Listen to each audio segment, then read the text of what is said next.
시편 1편 1절부터 6절 말씀을 찾았으면 한 목소리로 함께 합독하겠습니다. 중고등들도 꼭 성경책 가져와서 저희 교회 비치형 성경 있으니까요. 성경책 읽으세요.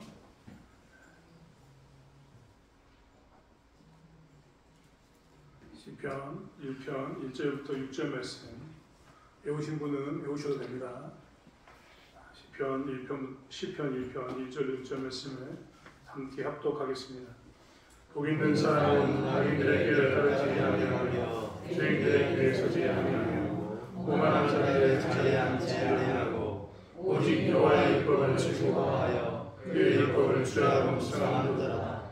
그는 시냇가에 심은 나무가 저를 따라 열매를 맺으며 그 잎사귀가 마르지 아니하는 것이 그가 하는 모든 일이 다 통하리로다. 악인들은 그렇지 아니하며 오직 바라는 여호와로다. 그러므로 악인들은 심판을 견디지 못하며 죄인들이 의인들의 모임에 들지 못하리로다. 무릇 의인들의 길은 여호와께서 인정하시나 악인들의 길은 망하리로다. 아멘. 제가 살아가면서 이거는 제일 나중에 설교해야지 했던 부분이 시가서입니다. 성경에서는 시가서라고 하는 부분이 잡혀 있는데 여러분이 지금 읽었던 시편과 그 앞에 있는 욥기, 뒤에 전도서, 잠언, 아가서 이런 거는 시가서입니다. 재밌지 않습니까? 시가서라고 했던 것은 예전에 이것은 다 노래나 이게 음률이 있게 불렀습니다. 시편을 그래서 유대인들은 시편을 가지고 예를 드릴 때 성전에서 음악으로 썼을 때가 많았습니다. 잠언이나 전도서 혹은 욥기가 시가서라는 게 좀 믿기지 않으신 분들이 많은데 이건 판소리와 똑같습니다. 우리나라 사람들 판소리 들으면 심청전 수양가 들어보면 거기에 노래하고 왔다 갔다 하지 않습니까? 말도 했다가 그런 장면이 다 시가서입니다. 욥기는 무뚝뚝하게 그냥 이렇게 읽으면 안 되고 어떻게 한다고요? 이렇게 부르면서 읽어야 되는 겁니다. 상상이 안 되겠지만 그게 정상적인 시가서의 모습. 개인적으로 시가서는 왜 제가 설교를 제일 나중에 해야겠다. 인생에 좀 더 경험이 쌓이면 60 넘어서 신앙이 지금 마무리할 때쯤 시가서를 설교해야겠다라고 생각했냐면 시가서 자체가 너무나도 하나님께 받은 은혜에 대해서 깊은 고백 가운데 나왔기 때문에 그렇습니다. 늘 이야기한 것처럼 노래라는 것은 그냥 나오지 않습니다. 내 감정이 깊어지면 슬픔이 깊어지거나 기쁨이 깊어지면 그때 나오는 게 노래인데 시편 이런 데는 다 그렇게 하나님께 은혜를 깊이 받고 인생의 깊은 골짜기에서 하나님 주신 말씀에 울림이 있는 사람들이 노래하거나 기쁨 있는 사람들이 노래했기 때문에 그렇습니다. 저는 개인적으로 시를 잘 못 쓰는데요. 우리 교회도 이제 시를 쓰시는 집사님이 계시는데 시 쓰는 분들 굉장히 존경합니다.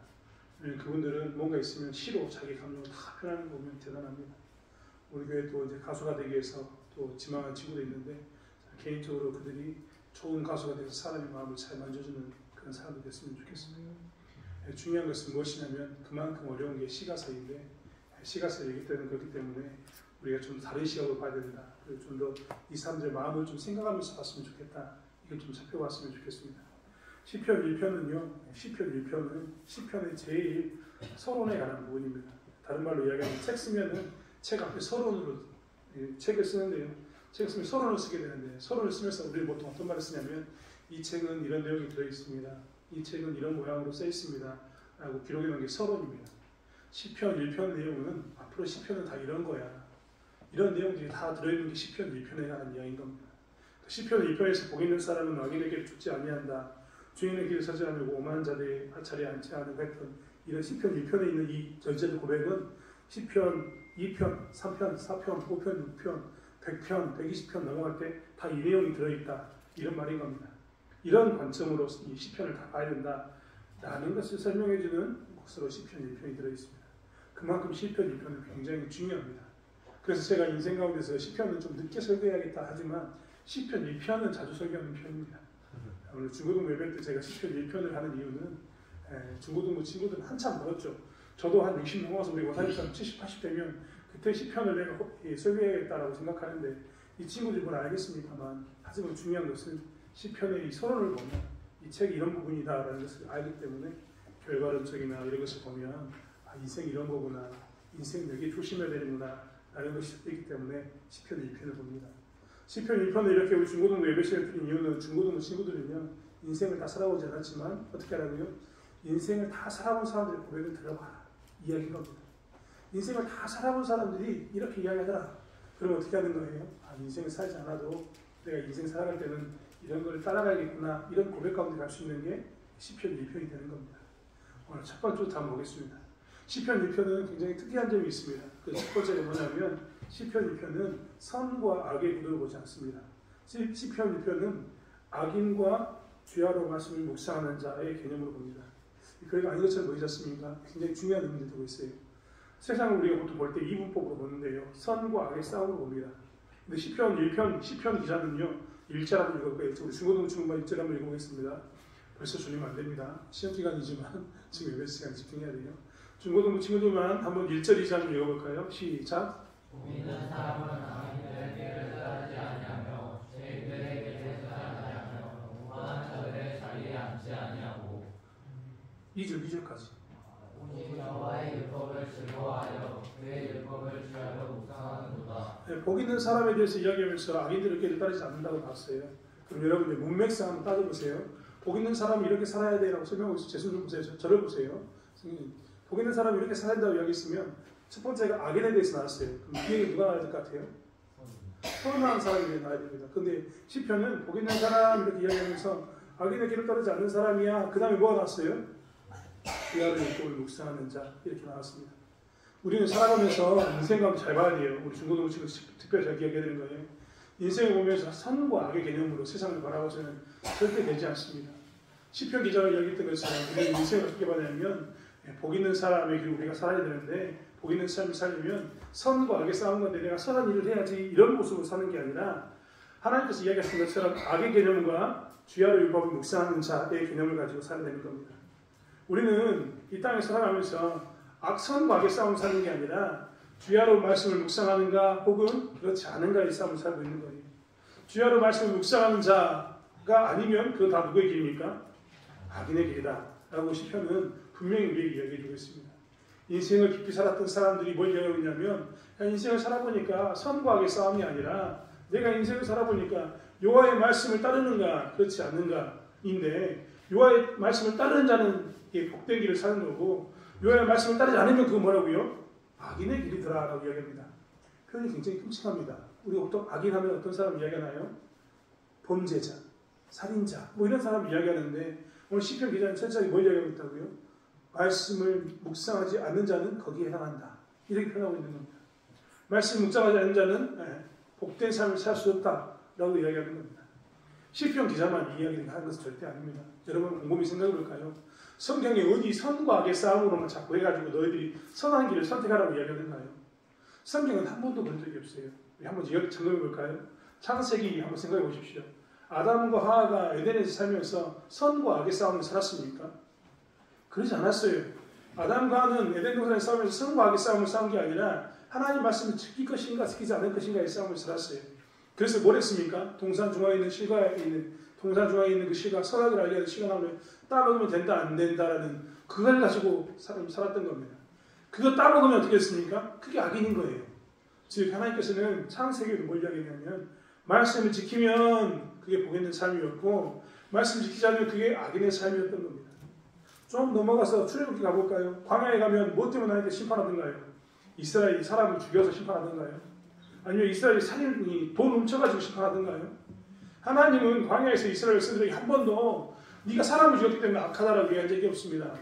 하나님은 오히려 어떤 것을 강조하냐면, 이스라엘 사람들이 광야에 살면서 하나님 말씀 지키는가 지키지 않는가를 계속 이야기합니다.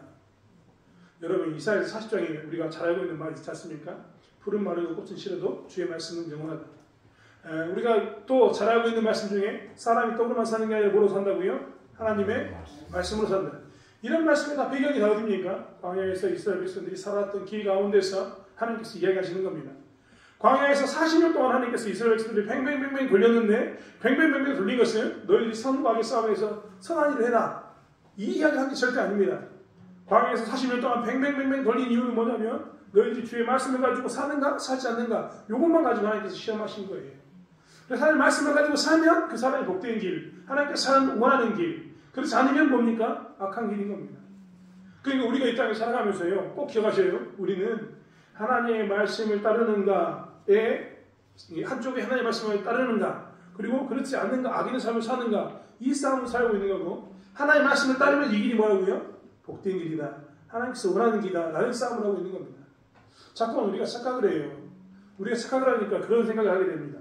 교회에 나오지 않아도 세상 사람도 착한 사람들이 많아요. 그런 사람 보면 우리 어떤 마음이 듭니까? 교회에 다니지 않아도 착한 사람 보면 그 사람도 착한데 왜 지옥 갑니까? 착한 사람이 착하니까 당연히 그 사람이 천국 가야지. 왜 그 사람은 지옥 갑니까? 라고 얘기하는데요. 여러분, 그게 바로 우리의 착각인 겁니다. 하나님은 한 번도 선과 악에 대한 개념을 생각하지 않습니다. 그래서 우리에게 선과 악을 행하라고 이야기하지도 않아요. 오해하지 마세요. 착하게 살아야 되는데 선악을 가지고 무게를 재보지 않는다고 이야기하는 거예요. 하나님은 항상 우리에게 무게를 질 때 뭘 가지고 재보냐면 네가 주의 말씀으로 살았는가 살지 않았는가만 재봅니다. 주의 말씀대로 살면요, 그게 도덕적으로 선을 가져올 수 있어요. 사회적으로 선을 가져올 수 있습니다. 하나님의 말씀을 가지고 사는가 살지 않는가만 늘 따지는 거예요. 그러니까 예수 믿는 사람이 정말 조심해야 될 게 뭐냐면, 내가 착하게 살면 예수 믿는 사람이 끝이나 도덕적으로 살면 좋다. 이게 맞는 말이긴 하지만 틀린 말입니다. 왜 틀린 말일까요? 하나님은 도덕적으로 살아라고 강조하지 않고 뭘 강조합니까? 말씀대로 살아라. 이것을 강조하기 때문에 그렇습니다. 우리 여기 중고등부 친구들 앉아있는데요. 우리 중고등부 친구들에게서 꼭 기억해야 됩니다. 하나님은 내 인생 가운데서 선과 악의 개념을 나를 바라보지 않고 뭘 가지고 본다고요? 네가 주의 말씀을 가지고 사는가 살지 않는가를 가지고 본다는 겁니다. 주의 말씀으로 사는 사람은 복 있는 사람, 그렇지 않은 사람 뭐라고요? 악인, 악한 사람, 이렇게 표현했다는 것을 기억하면서 우리가 주의 말씀대로 살아가는 저와 여러분이 되기를 원합니다. 굉장히 피곤하시죠? 벌써 시작하자마자 다들 피곤하셔가지고 그러는데 최대한 빨리 끝나니까요. 걱정하지 마시고 집중했으면 좋겠습니다. 그래서 우리 중고등부 친구들이요, 지금 이 자리에 앉아있는데 시험 기간에 제가 계속 이야기하면 이 자리에 앉아있는 게 복된 거예요. 왜냐하면 우리가 주의를 보내면서 주의 말씀대로 주의를 지키는 거니까 이 자리가 복된 겁니다. 여러분이 있는 자리가 지금 복된 거예요. 자꾸만 다른 것을 가지고 재보지 마세요. 사람들은 굉장히 많은 것을 가지고 재봅니다. 어떤 사람 공부 잘하는 걸로 재보죠. 어떤 사람 돈 많은 걸로 재보죠. 그런데 그런 무게추 가지고 하나님께서 한 번도 재지 않습니다. 항상 우리에게 원하는 건 뭐라고요? 주의 말씀으로 사는가? 이걸 따지는 겁니다. 지금은 사람들이 재보는 그 공부 잘하는 것, 성적 잘 나오는 것, 내신이 좋은 것, 혹은 좋은 대학교 가는 것, 좋은 직장 잡는 게 무게추가 좀 높아 보이는데요. 인생을 다 산 시편 기자가 얘기한 거예요. 인생을 깊이 묵상한 그가 인생을 되돌아보면서 보니까 뭐라고요? 공부 잘하는 거 그때는 중요했는데 인생 전체를 놓고 보니까 중요하다 중요하지 않다? 별로 안 중요하더라. 더 중요한 게 있더라. 뭐가 더 중요하다고요? 주의 말씀 가운데 사는 것. 이게 더 중요한 것 같습니다. 좋은 직장 가는 거 굉장히 중요한 문제였는데, 그때는 중요한 문제였는데 인생을 다 살아보는 사람이 이야기해보니까 그게 뭐가 더 중요하다고요? 주의 말씀대로 사는 게 더 중요하다. 이야기가 나온 겁니다. 그렇기 때문에요, 지금 무게 있는 것처럼 보이는 걸 따지지 말고 인생 전체를 놓고 봤을 때 가장 인생을 많이 묵상했던 시편 기자가 했던 이 말씀을 기억하면서 하나님이 이 사람의 마음을 움직여가지고 고백하겠던 이 고백을 우리 또한 고백했으면 좋겠습니다. 중고등부 친구들이 그렇기 때문에 이 자리에 앉아서 늘 고백하세요. 하나님, 내가 주의 말씀에 따라서 이 자리에 앉는 게 복된 겁니다. 제가 복된 자리를 선택했습니다. 제가 이 복 있는 사람의 길을 쫓아가니 하나님께서 나라와 하여금 형통하게 하는 인생을 주십시오라고 고백하시기 바랍니다. 하나님께서 여러분을 그렇게 쓰실 줄 믿습니다. 우리 인생도 마찬가지입니다. 우리가 바쁘고 분주하지만 주일날 나와서 이렇게 하나님 말씀대로 사는 이유는 우리의 인생 가운데 무게에 좋을 수가 하나님 말씀대로 사는 것이 얼마나 중요한가를 알기 때문입니다. 사랑하는 성도 여러분, 우리가 흔들리지 않았으면 좋겠습니다. 세상에 어떤 것을 가지고 어떤 기준을 가지고 우리에게 흔들지 모르지만 우리는 여호와의 말씀을 묵상하는 것이 복된 자의 삶인 것을 고백하면서 그것과 악의 싸움 가운데 있다는 것을 기억하면서 여호와의 말씀을 묵상하는 길, 순종하는 이 길을 쫓아나가는 저와 여러분이 되기를 원합니다. 두 번째 얘기할 때 두 번째, 첫 번째는 꼭 기억하셔요. 선과 악의 싸움이 아니라 선과 하나님 말씀을 악과 하나님 말씀을 묵상하는 것 싸움이라고 제가 말씀드렸습니다. 두 번째는 뭐냐면, 두 번째 우리가 기억해야 될 것은 뭐냐면 하나님께서는 행위의 결과로 판단하는 것이 아니라 중심에 누구를 두었는가로 판단한다는 겁니다. 다 아는 것처럼 보이지만 우리는 항상 행위가 무엇을 행위의 결과로 가지고 사는 경우가 너무 많거든요. 우리는 행위의 결과, 즉 선한 일을 하면 우리가 잘 살 거라고 생각하고 선한 일을 하면 복 있는 자의 삶을 살 거라고 생각합니다. 선한 일을 하면은 선한 자에게는 반드시 하늘이 눈이 있어가지고 선으로 갚아준다. 이런 생각을 가지고 삽니다. 그 말이 틀린 건 아니지만요. 착각을 만드는 게 있습니다. 우리가 하나님 앞에 갈 때는요. 하나님께서는 이것을 절대 바라보지 않습니다. 여러분 행위 결과로 판단한다면 우리는 어떨 때는 굉장히 크게 회개해야 될 때가 많습니다. 우리는 착하게 살지만요. 이 착하게 사는 이것 자체로 이것을 가지고 뭘 할 수는 없습니다. 세상에 있는 많은 종교들은요. 기독교를 빼고 많은 종교들은 항상 그래서 뭐냐면 행위의 결과를 가지고 증명해라 라고 이야기합니다. 여러분 물론 우리는 늘 고민할 때가 있습니다. 예수 믿는 사람이요. 우리가 네가 따뜻했으면 좋겠다. 너에게 평안이 있었으면 좋겠다라고 이야기하면서 따뜻한 것을 주지 않고 옷을 주지 않으면 먹을 걸 주지 않으면 그건 나쁜 게 분명한 거죠. 그럴 때는 선을 행하는 열매 있는 삶을 살아야 되기 분명합니다. 하지만 그럴 때 우리가 착각하면 안 되는 게 뭐냐면 그렇기 때문에 세상이 말하는 것처럼 선을 쌓는 것, 공덕을 행하는 것 이런 것이 우리 인생에 어떤 것을 결정할 거라고 생각하는 그 착각을 버려야 됩니다. 불교를 믿는 사람들이나 가톨릭을 믿는 사람은요 굉장히 많은 일을 합니다. 제가 많은 일을 하는 것은 사회적으로 많은 일을 해요. 여러분 복지관을 제일 많이 거느리고 있는 기관이 어딜 것 같습니까? 종교가 어딜 것 같아요? 기독교, 가톨릭, 개신교일까요? 가톨릭일까요? 불교일까요? 정말 미안하게도 개신교도 많겠지만 가톨릭이 굉장히 많이 두드러지게 많이 하고 있습니다. 많은 가톨릭 단체에서는요 고아들을 돌보기도 하고 사회적인 약자를 돌보기 위해서 자기들이 굉장히 많이 투자를 하고 도움을 줍니다. 그래서 요즘 사람들이 가지고 있는 생각이요. 가톨릭은 저렇게 선하게 사는 사회적 일을 많이 하니까 저기가 좋은 것 같아라고 이야기하면서 많은 사람들이 가톨릭으로 이렇게 넘어갑니다. 그 다음에 또 보면 이 사람이 이 땅에 살면서 고민이 많기 때문에 사람들이 고민을 해결해서 열심히 살아가는데 그 고민을 해결하기 위해서는 어디가 좋은 것처럼 보이냐면 불교가 좋은 것처럼 보이거든요. 왜 불교가 좋은 것처럼 보이냐면 불교에 다니는 사람들은 고민을 해결하기 위해서 1000일 동안 자지 않고 벽을 보고 삽니다. 벽을 보고 살아요.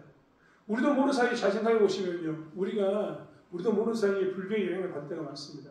문제가 있으면 마치 불교에서 108번 절을 하는 것처럼 108번의 절을 하고 1000배의 절을 하는 것처럼 우리 또한 그렇게 할 때가 정말 많습니다. 고통스러운 문제에 대해서는 불교에 있는 사람들이 자기의 몸을 정말 괴롭게 하면서 열심히 찾아가는 모습을 보면서 우리도 모르게 드는 생각이 어떤 생각이냐면 저기에 가면 뭔가 답이 있겠지라는 생각을 갖게 됩니다. 그래서 또 많은 사람들이 불교를 쫓아서 그렇게 마음을 두고 사는 거예요. 그런데 성경은요 그런 걸 본다고 얘기하지 않습니다. 그 사람들이 사회적으로 선행하는 거 좋은 건데 그걸로 결정하지 않겠다라고 얘기하고 있습니다. 복 있는 사람에 대해서 그걸로 결정하지 않는다고 얘기하고 있어요. 하나님께 또 뭘로 결정하지 않는다고 얘기하면 너희들이 그렇게 깨닫기 위해서 뭔가 행위를 통해서 108번의 이 절을 하거나 혹은 1000일 동안 면목을 보면서 수행을 하거나 이런 것들을 바라보지 않는다고 이야기합니다. 성경이 하는 이야기는 뭔지 아십니까? 성경은 행위의 결과로 오지 않고 뭘 한다고요? 중심에 누구를 두었는가로 본다는 겁니다. 중심에 누구를 두었는가를 본다 이 말은 중심에 예수를 둔 자, 말씀을 둔 자를 본다는 겁니다. 하나님을 둔 자를 본다는 겁니다. 이 땅에 살아가면서 우리를 괴롭게 하는 것은 우리가 괴로운 이유는 뭡니까? 내가 하나님 말씀을 분명히 들었거든요. 그런데 지키지 않는 겁니다. 오늘 말씀드렸던 것처럼 저희가 지난주에 부활주일이라고 부활에 관한 설교를 하면서 우리가 정말 이번 주 다음 주까지 잊어버리지 말자라고 이야기했는데 잊어버리고 삽니다. 까마득하게 잊어버렸죠. 일주일 내내. 그리고 난 다음에 주일날 되보니까 이 설교를 하기 전까지 생각이 안 났던 그 말씀이 설교를 하니까 또 생각이 납니다. 그럴 때 우리 마음에 드는 생각이 뭡니까? 야, 내가 이거밖에 안 되는구나. 이런 생각이 들 때가 있습니다. 그런데 하나님께서는 우리의 이런 것들을 보지 않고 뭘 본다고 하냐면 그럼에도 불구하고 내가 또 다시 와가지고 내 중심에 하나님을 두고 그럼에도 불구하고 또 내 마음에 예수를 두고 그럼에도 불구하고 또 내가 하나님 뜻대로 살고자 하는 말씀을 두면 그것을 하나님께서 보신다라고 늘 말씀하고 계십니다. 그래서 하나님은요 우리를 평가할 때 항상 평가할 때 뭘 가지고 평가하냐면 네 중심에 무엇을 두었는가를 가지고 늘 따집니다. 우리 인생은 그렇기 때문에 내 마음에 뭘 두었는가를 평가받는다는 걸 기억하면서 내 마음에 무엇을 둘까를 늘 고민하고 살아야 합니다. 우리의 마음이 정말 간사해요. 사람 마음이 진짜 간사해가지고 10개의 물속 같은 사람 마음은요 정말 간사해가지고 우리도 모르는 사이에 흩어져 버립니다. 그래서요 정말 우리 사람 마음은요 완전히 흩어져가지고 나도 모르는 사이에 내 중심에 예수를 두고 살지 않을 때가 너무나 많습니다. 여러분 목사님 제가 요즘 제 이야기를 정말 많이 하는데요. 제가 저를 바라볼 때도 그래요. 가끔 제가 그 일 하고 난 다음에 어떤 일 하고 난 다음에 제가 저한테 묻는다니까요. 야 너 그러고 목사 맞냐 너 그러고도 목사냐라는 말을 정말 할 때가 많습니다. 내가 나한테 왜 너 그러고도 목사 맞냐라고 하는 이유는 뭐냐면 하나님 말씀을 두고 산다는 사람이 하나님을 가지고 데리고 하나님을 모시고 산다고 이야기했던 내가 정작 세상에 나갔을 때는 내가 어떤 일을 결정할 때 하나님을 완전히 잊어버리고 그를 결정할 때가 많기 때문에 그렇습니다. 그런 모습이 들 때마다 제가 하는 이야기는 너 목사가 맞냐 이야기를 계속 하는 거예요. 여러분 우리가 정말 조심해야 될 게 뭐냐면요. 내 안에 내가 지금 예수 두고 있는 거 맞냐? 내가 진짜 하나님을 두고 있는 거 맞냐? 이거 생각해야 되는 겁니다. 여러분 사람은요. 이걸 놓치면 하나님께 보시기에 악한 사람, 복 있는 삶이 아니라 악인의 길로 가는 겁니다. 주야로 우리가 하나님의 말씀을 묵상하는 것은 무엇입니까? 주야로 그의 말씀을 그의 율법을 즐거워하는 이유는 다른 이유가 아닙니다. 주의 말씀은 항상 내 마음을 두어서 내 중심에 하나님을 두어서 하나님 뜻대로 살아가기 위해서 그렇다는 겁니다. 제가 이번에도 저희 제자와 함께 오래전에 만났던 제자와 함께 갑자기 통화를 했습니다. 요즘 제 주변에 뭔 일인지 한 30년째, 20년 넘어서 전화 온 친구들이 너무 많아요. 오랜만에 전화 와가지고 제가 깜짝 놀라서 전화 받고 나는 게 무슨 일이냐라고 얘기했더니 그 친구가 이런저런 이야기를 했습니다. 제가 그 친구에게 어려움 당하면 그 친구에게 제가 고랬던 건 딱 하나입니다. 너는 지금부터 다른 거 하지 말고 이 귀에 들릴 만큼 계속해서 하나님께 기도하는 시간을 가져. 혼자 조용히 그냥 조용히 기도만 하면 기도가 어떻게 되는 줄 아십니까? 산으로 갑니다. 산으로. 그래서 제가 그 친구한테 이야기했어요. 어려움이 있을 때는 네 기도 소리가 네 귀에 들릴 만큼 계속해서 기도해야 된다. 어려움 있는 상태에서 기도하다 보면요. 내가 기도하면서도 어려움만 쫓아가요. 그래서 제가 했던 요구가 뭐냐면 네 귀에 들릴 만큼 계속해서 기도해라. 이겁니다. 우리는 이런 문제만 있어도 이렇게 마음이 떠나버리거나 어려움 당하면 그렇게 떠납니다. 심지어는 기도한다고 이야기하면서도 기도하는 가운데도 어떤 때는 하나님 떠날 때가 많다니까요. 여러분 오늘 이 자리에 앉아있지만 우리가 지금 이 자리에 앉아서 지금 하나님을 중심에 두고 있습니까? 굉장히 중요한 문제인 거예요. 정말 죄송한 이야기입니다만 목사가 정말 재미없고 너무 목사가 너무 설교를 못하기 때문에 그럴 수도 있겠지만 성도들이 자칫 잘못하면요 예배 시간에 정말 하나님 놓칠 때가 너무나 많아요. 중심에 하나님 주께서 안간힘을 쓰면서 나는 하나님 말씀을 내 마음에 두기로 원합니다. 공적인 예배 가운데 주의 말씀을 두기로 원합니다. 이야기해야 되는데 이것을 놓칠 때가 너무나 많은 겁니다. 하나님께서는 다른 것을 보는 게 아니라 누가 본다고요? 중심에 이렇게 하나님을 두었는가 말씀을 두었는가 이것을 보고 그것을 판단하신다고 분명히 말씀을 했습니다. 우리는 그렇기 때문에 어떻게 살아야 됩니까? 이 땅에 살아가면서 우리는 내 마음에 내 중심에 하나님의 말씀을 두는 것을 가지고 살아가야 될 존재의 것을 기억하면서 그 말씀을 살아야 합니다. 사실 우리는 이 땅에 살아가면서 항상 선택을 강요받고 있습니다. 악인의 길을 갈 것인가 여호와의 율법을 묵상하며 따라가는 삶을 살 것인가 혹은 좀 전에 이야기했던 것처럼 우리는 행위의 결과로 증명할 것인가 아니면 내 중심에 두는 것으로 무엇이 증명할 것인가에 대한 것을 계속해서 시도하고 삽니다. 그런데 재밌는 것은 사람들이 대부분 다 이럴 때 어떤 것을 가지고 사냐면 나는 했으니까 괜찮아라는 생각을 가지고 삽니다.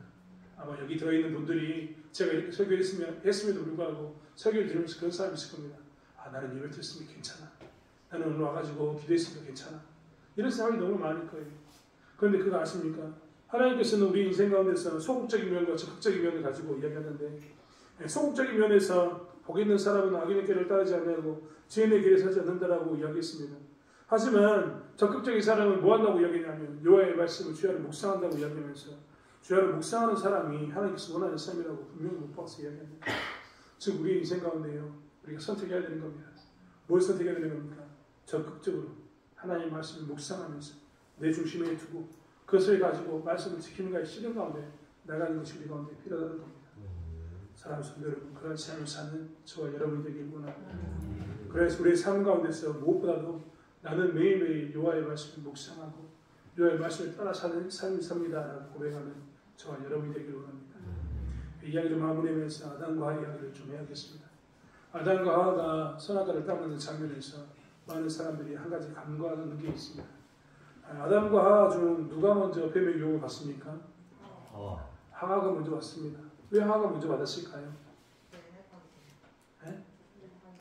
네, 약하기 때문에. 그런데 무엇 때문에 약한 줄 아십니까? 하와가 약했던 것은 그가 여호와의 말씀을 직접 듣지 않았습니다. 성경으로 가서 다시 한번 읽어보시면 하나님이 말씀을 전할 때 여자가 있는 게 아니라 남자가 있었습니다. 하와는 아담에게 그 말을 전해 듣습니다. 전해 듣다 보니까 드는 생각이 자연스럽게 어떻게 되면 하와가 약한 고리가 된 겁니다. 뭐에 대해서요? 여호와의 말씀에 대해서. 여호와의 말씀에서 직접 들었으면 좀 더 새겨졌을 텐데 여호와의 말씀을 전해 듣다 보니까 어떻게 되냐면 느슨하게 듣게 됩니다. 느슨하게. 그래서 그의 말씀을 정확하게 기억하지 못합니다. 정확하게 기억하지 못하니까 뱀이 물어봤을 때 정확한 대답을 하는 게 아니라 느슨하게 잘못된 대답을 하게 됩니다. 저는 오늘 이 이야기로 마무리를 하려고 합니다. 이 땅에 살아가면서 우리가 여호와의 말씀을 묵상하고 여호와의 말씀에 따라 적극적으로 살긴다고 이야기하는데요. 우리가 자꾸만 이렇게 느슨하게 들으면요, 하하처럼 약한 고리가 되어서 범죄하기 쉽습니다. 예배 시간은 오히려 더 적극적으로 나와서 말씀을 찾아보고 말씀을 준비하는 시간 되었으면 좋겠습니다. 여러분, 제가 오늘 주보를 잘 활용하시는 한 집사님을 봤습니다. 이 집사님을 제가 이거 이름은 맡기지 않겠습니다. 제가 집사님을 보는데요, 집사님이 주보를 딱 펴놓으시고 제가 지나가는데 보고 있으니까 이렇게 성경을 찾아보고 계시더라고요. 누가복음 24장. 아마 집사님이 성경을 미리 읽어보시는 것 같습니다. 나이가 드신 연세가 지긋하시지만 뭐라고 썼냐면 말씀을 먼저 찾아보고 예배드리기 전에 말씀을 찾아보고 읽으면서 그 말씀이 무엇인가 먼저 읽어보는 시간을 갖고 있는 모습을 보면서 이게 하나님의 말씀의 적극적인 삶, 이게 주야를 묵상하는 삶이구나라는 것을 다시 한번 느꼈습니다. 주보를 우리는 거의 보지 않습니다. 주보를 제가 잘못 만들기도 하지만 거의 보지 않아요. 주보는 보지 말라고 한 게 아니라 시간 있을 때 뭐라고요? 먼저 말씀을 찾아보고 그 말씀이 무엇인가 읽어보고 하라는 그런 장면으로 주보를 두는 겁니다. 그런데 그분이 그 모습을 보면서 너무나 제 보기에 아름답고 멋있었다 하는 생각이 들었습니다. 사랑하는 대창교회 성도 여러분, 우리가 그러한 좀 신앙을 살았으면 좋겠어요. 주의 말씀을 먼저 보고 묵상하고 하나님 뭐라고 할까 기대하면서 이 말씀이 그런 것은 아닌가 생각하는 이런 것들이요, 적극적으로 하나님 말씀을 묵상하는 자의 모습입니다. 하루 종일 일주일 내내 살아가면서 하나님 말씀이 무엇인가 다시 한번 되돌아보고 되삼키는 것, 그것이 무엇이냐면 여호와의 말씀을 주야로 묵상하는 것인 줄 믿습니다. 그러한 삶을 살아가기 원합니다. 주보도 친구들이 내일 시험 봅니다. 이번 주 시험 뭐죠? 공부 열심히 하고 있죠. 그렇게 열심히 하는 모습으로 예배 시간에 들었던 말씀을 정리하고 공부하면 됩니다. 그게 뭐냐면 여호와의 말씀을 주야로 묵상하는 삶의 태도인 겁니다. 공부만큼만 성경 말씀을 보면 여러분이 보이는 자리에 선다는 것을 기억하면서 놓치지 않았으면 좋겠습니다. 우리 어머님들은, 우리 권사님들은 드라마 보는 것처럼만 성경책 보면 그게 주야로 묵상하는 삶인 줄 믿습니다. 그런 삶을 살아가는 저와 여러분이 되길 원합니다. 기도하겠습니다. 하나님, 피곤합니다. 이 시간 되면 많이 피곤하죠. 특별히 우리 중고등부 친구들 시험 공부 기간이어서 밤늦게까지 공부하고 피곤한 사람이 있을 겁니다. 듣자니 어떤 사람은 새벽 3시까지 공부했다라고 이야기하는 소리를 들었습니다. 하나님, 이들에게 하나님께서 복을 주시는 가운데 좋은 성적 얻을 수 있도록 붙들어 주시기 바랍니다. 하지만 하나님, 그들이 그렇게 열심히 공부했던 것처럼 하나님의 말씀도 2시, 3시까지 늦게까지 내가 해야 할 만큼 긴박성을 가지고 싸우는 모습 가운데 묵상하며 따라가는 중고등부 친구들에게 도와주실 줄 믿습니다. 무엇보다도 여호와의 말씀에 나와 있는 것처럼 복 있는 자의 삶을 살게 도와주시고 지금 이 시기에 10대의 시기에 중요한 것이 아니라 인생의 가장 중요한 것, 영원한 것을 사모하는 중고등부 될 수 있도록 붙잡아 주실 줄 믿습니다. 또한 우리 장님부 사랑하는 우리 성도들에게 하나님께서 함께 하시는 가운데 주의 가운데 한 주간을 보낼 수 있도록 도와주시며 이번 주만큼은 내가 주의 보화를 묵상하고 주셨던 말씀을 기억하면서 한 주간을 살아갈 수 있도록 우리에게 지혜도 주시고 우리의 중심을 지킬 수 있는 믿음도 하게 해주실 줄 믿습니다. 하나님, 한 주간의 삶 가운데 하나님께서 함께 하실 줄 믿사오며 감사드리며 예수님의 이름으로 기도드렸습니다. 아멘.